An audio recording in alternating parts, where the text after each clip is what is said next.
Hi, my name is Mike Bonney from GDK CPA LLC right here in Lake Havasu City.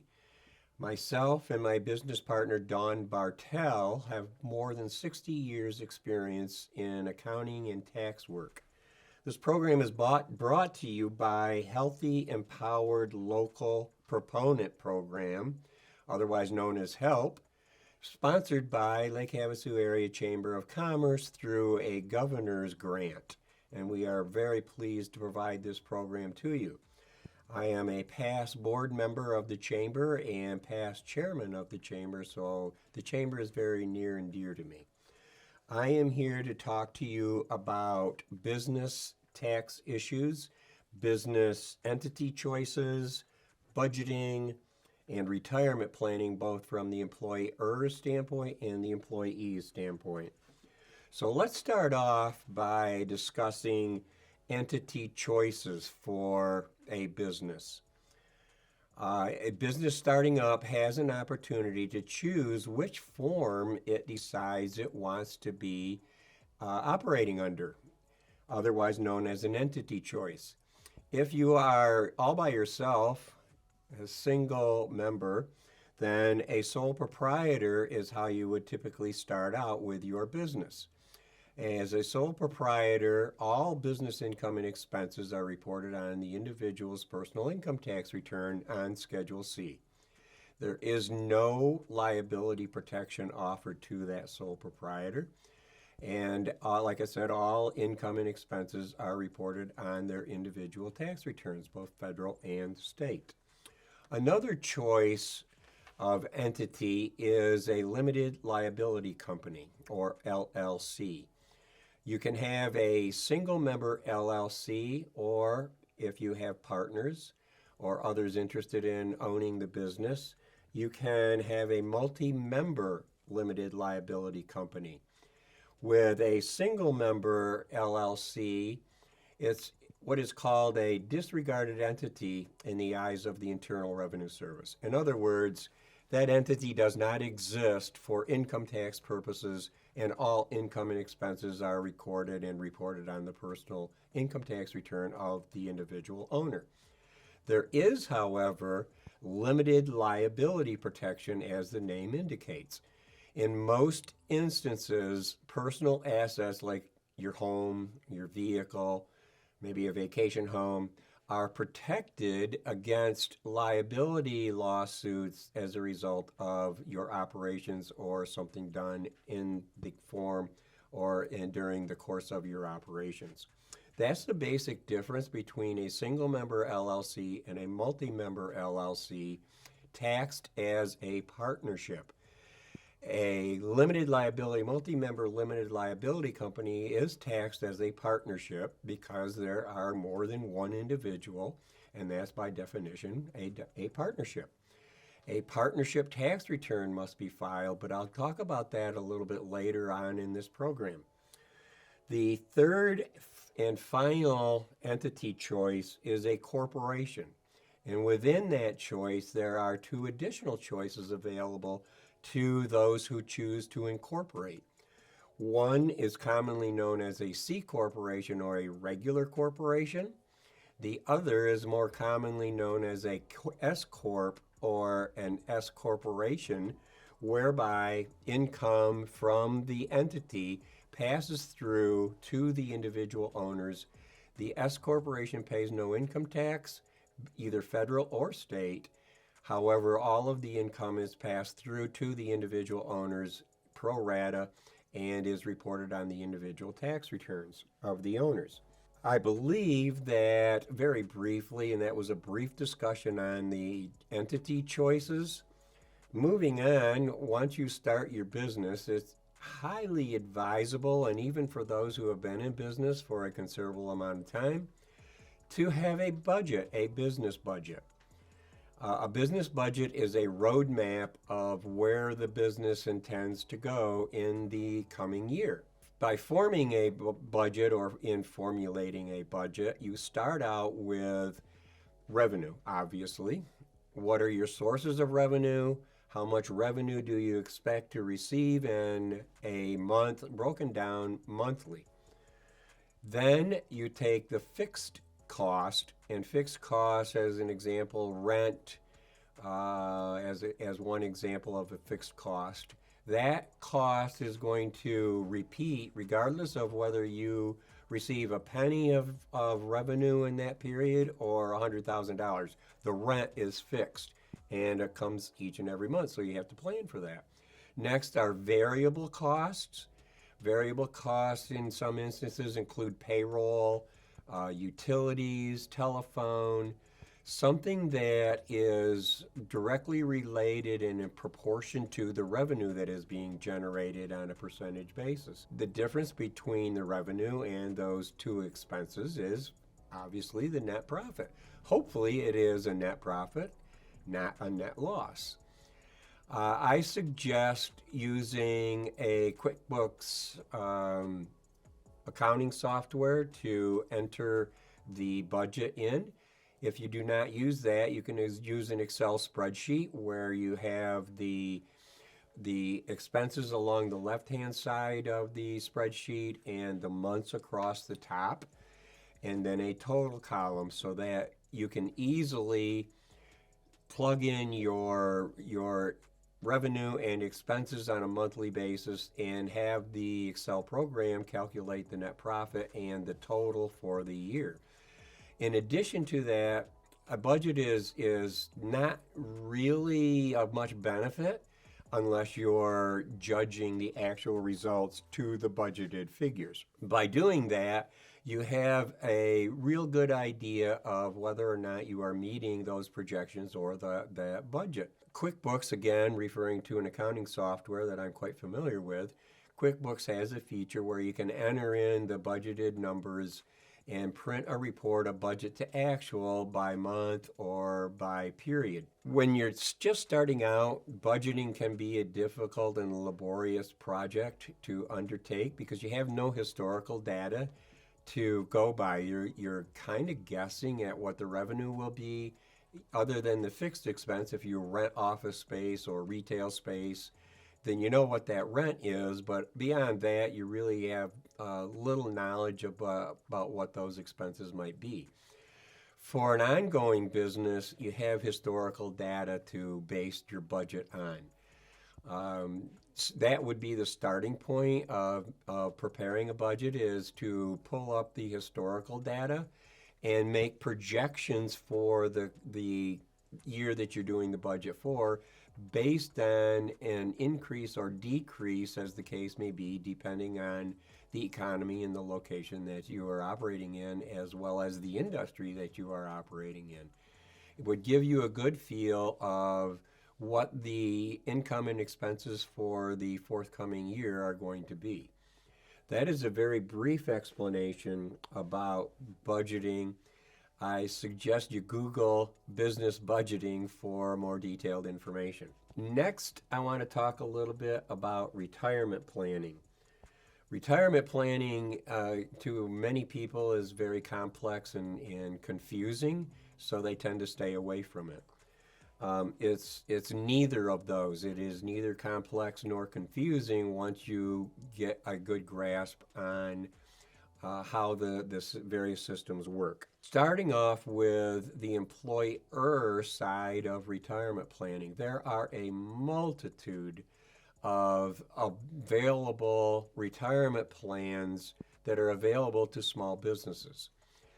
For a sole proprietor or a single member LLC with no employees, no other employees other than that sole proprietor, a solo 401k or an individual 401k, it's known by different vernaculars based on the financial institution that is monitoring those funds. So a solo 401k provides for a deferral of income from the owner into this 401k plan, as well as a profit sharing component where the business makes a deductible contribution to that solo 401k. The maximum of 2021 on the deferral side is $19,500.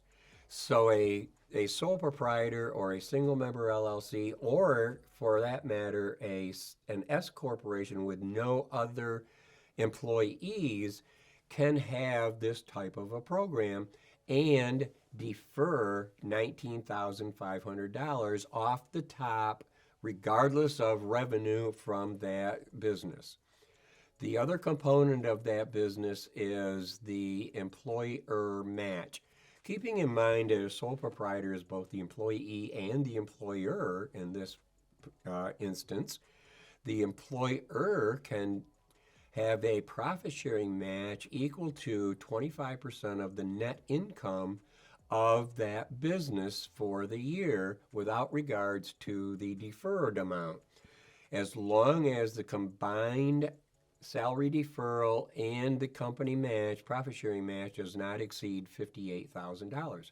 So you can see that is a substantial amount of money that can be put aside for retirement to supplement your Social Security when you reach my age, for example, and many people like me that are still working.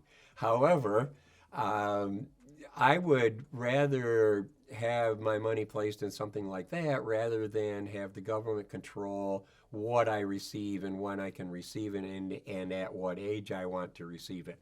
With that solo 401k, as long as it's in the plan until you're age 59 and a half or for 5 years, whichever occurs first, you have the opportunity to withdraw funds from that. You will pay income tax on it because it was deferred. But there will not be any penalty for taking a distribution.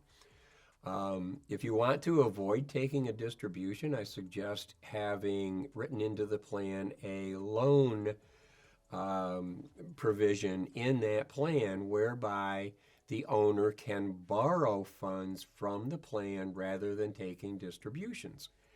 This can be done from day one or year one of the plan without being in violation of the distribution rules. The only provisions with the loan is that it has to be paid back within 5 years at a reasonable interest rate. And prime interest rate is a reasonable interest rate. You'll never go wrong if you use prime rate. Keeping in mind that if you borrow from your plan, you're actually borrowing from yourself. So you're going to pay the plan back plus interest to yourself. So it's a pretty good investment. You stay away from the banks and you have all of this money available to you at any given time. Another retirement plan from one more thing on that solo 401k, the plan has to have an effective date no later than December 31st of the year in which you want to make the contributions to become deductible. In other words, for 2021, you want to have the effective date December 31st, 2021. You don't actually have to physically fund the plan until the due date of the tax return, including extensions. So for 401k, for for sole proprietors or solo LLCs, the due date is April 15th with an October 15th deadline assuming an extension. For partnerships, the due date is March 15th with a September 15th due date under extension. And for a C corporation, it's April 15th. I'm sorry, C corporations don't qualify for that. An S corporation is March 15th with a September 15th extended due date. Another form of retirement plan is a simple plan. Simple is an acronym, and the lengthy name escapes me at the moment, but believe me, it is in fact simple. The employer establishes a simple plan. The requirements are that the plan must cover all employees who choose to be a participant in that plan. The plan can provide for a 2-year waiting period before the employee becomes eligible to participate in the plan and have earnings of $5,000 or more in the year, or be expected to earn $5,000 or more, and be age 21 or over in order to participate. The employer can choose to not elect any of those requirements and make all eligible employees eligible to participate on day one of the plan. The contributions from the employee standpoint is a salary deferral that comes out of the employee's wages, tax-free, I might add, with a maximum of $13,500 for 2021. The employer must match the employee's contribution with a minimum of 3% of the annual compensation of the employee, or an amount equal to the employee's contribution, the lesser of the two. There is a safe harbor. We've experienced downturns historically in this country, and those who have a safe harbor who experiences some cash flow issues or profitability issues can, for 2 consecutive years, have a match of 1% under a safe harbor rules and still be in compliance with the law. But only for 2 years, only 2 consecutive years can they take advantage of that safe harbor. Obviously, one of the other retirement plans that is available for all employers is a 401k, a regular 401k plan, which typically consists of a salary deferral for those who decide to participate in the plan, with or without a company match. A 401k does not necessarily have the requirement that the employer provide any matching contributions. If it does, then those matching contributions are in fact tax-free to the recipient, and they go into the recipient or participant's account and continue to grow tax-free until they are distributed. Typically, with all of these plans, an early distribution is considered if the distribution occurs before the age of 59 and a half. As I said before, all distributions become taxable because they were contributed with tax-free dollars. If you are under age 59 and a half, there is a 10% penalty of the amount that is distributed that would apply to each and every distribution received prior to age 59 and a half. There are a few exceptions, as there are with most tax laws. There's an exception to the law. The exception is for hardship, first-time home buyer, up to a maximum of $10,000, or part of a regular distribution taken over a period of time that's referred to as a 72 distribution. From the employee's side of the retirement planning, basically it's the same as for the employer. The employee has the opportunity to participate as long as the employer provides these programs. I strongly suggest that in almost every economic circumstance that I can think of, that the employer should provide some kind of retirement plan for its employees. It has many, many benefits to it. It rewards good employees by providing an incentive. It provides funds for their later years. There are some provisions where the funds, you lose the match if the employee leaves. So you want to put some safeguards in there, like a length of employment before they're eligible. It cannot exceed 2 years. An age requirement, typically age 21. Maybe somebody that's 18 or 19 doesn't quite acknowledge or understand the severity of making those deferrals and taking the money out. But at any rate, A simple IRA, there's no reporting requirements to the IRS on a simple IRA. There's no testing for compliance with a simple IRA. That's why it's referred to as a simple. With a 401k, especially with a 401k, there are testing compliance issues. There are maximum contributions by the owners that are limited to 125% of the rank and file contributions. So they're somewhat limited from the owner's perspective for a 401k, where that doesn't apply to a simple IRA. The owner contributions cannot exceed, as I said, 13.5 plus 3% of the annual compensation unless you're age 50 or over, at which point you can make a catch-up contribution of $3,000. Back on the employee side, if your employer does not provide for your retirement through one of these plans that I've already discussed, you are permitted to have a deductible IRA with a $6,000 limit unless you're age 50 and over, in which case you can contribute an additional $1,000 as a catch-up. The regular traditional IRA has the same taxing provisions as the 401k that I've talked about, or the simple IRA that I talked about, in that the contributions that you make are tax deductible. They're just tax deductible. If you take any distributions before age 59 and a half from a traditional IRA, it's going to be taxable in addition to the 10% penalty that I talked about previously. There's a Roth IRA.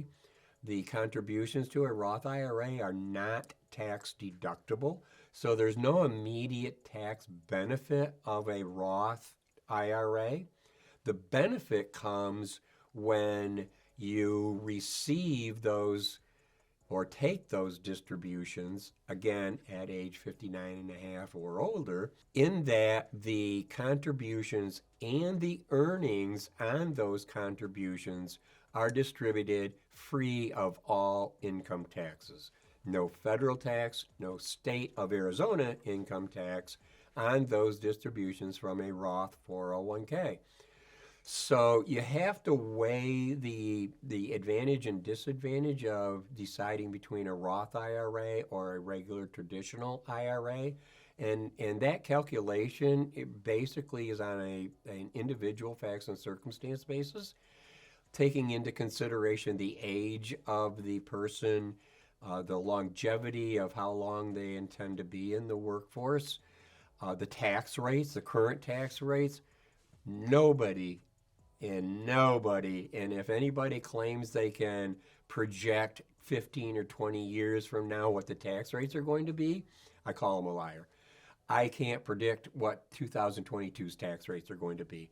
It's highly political, and we are at the mercy of our elected officials, fortunately or unfortunately, depending on which side of the aisle you happen to be on, and I won't go into that. That's not the purpose of this discussion. So let me just leave it that there are several options available both to the employer and the employee. And in some instances, the individual is both the employer and the employee, such as a sole proprietor or a single member LLC. So look at those plans that are available. Look at your budgeting and make sure that you build into your budget the opportunity to make a matching contribution, or in the case of a sole proprietor or single member LLC, that you build into your budget the maximum deferral and the maximum employer contribution that you can make that I've previously talked about, up to $19,500 for the deferral and $58,000 for the combined total. I think that's very important.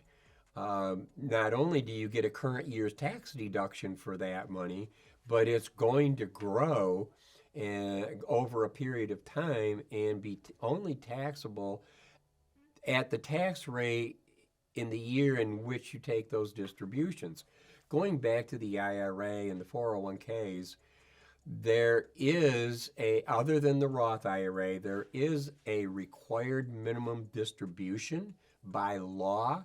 Everyone over the age of 72 must start receiving distributions from their IRA, the Roth IRA, or their 401k or solo 401k.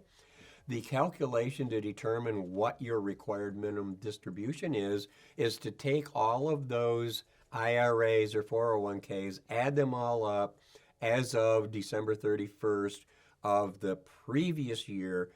Let's say you're turning 72 in 2022, you look at all of those balances as of December 31st, 2021, add them all up, and divide the total of those by your life expectancy. The IRS publishes annually a life expectancy chart that you can use to determine what your required minimum distribution is. And I have not memorized that chart because it's quite voluminous and my mind just will not hold all of those statistics in there anymore, unfortunately. So a lot of investment advisors or banks or brokerages will do those calculations for you based only on those funds that they're holding. So if Chase is holding some of the funds and Wells Fargo is holding some of the funds, obviously they don't talk to each other because they don't like each other, for one thing. And they can't do the calculation in total, but they can do the calculation on those accounts that are held in each respective institution. So they can tell you that information, you add the two together or take a distribution.